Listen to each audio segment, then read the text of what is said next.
Ito yung mga panahong nag-crave kami sa paa ng manok. Tapos sa pagpasyahan namin ni Nanay Beleng na bumili sa manukan. Ayan. Pagkatapos, mura lang yun eh, 50 yata isang kilo. Pagkatapos, nagpakulo kami ng tubig. Tapos, binanlian namin yung paa ng manok para mabilis matanggal yung pinaka balat-balat niya. Ayan, nagtatanggal na kami ng mga balat-balat.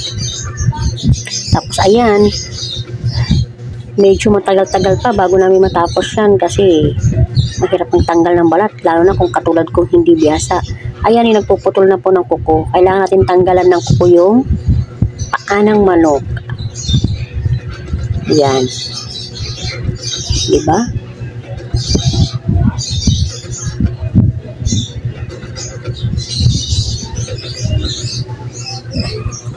Sige, tanggal ng kuko, tanggal, linisan ng kuko. Ayan. Pagkatapos, dyan kami nagluto sa uling kasi medyo matagal. Kailangan namin siyang lutuin ng maigi para malambot. Kailangan namin pakuluan siya ng maigi para malambot. Masarap na siyang kainin. Mahirap kasi kung matigas. Mahirap na, alam mo na, yung aming mga ngipin ay hindi na kayang kumain ng mga matitigas na bagay. Ayan. Ayan, halo-halo lang. Magaling yung aking cook. O, siya ang tagaluto talaga natin.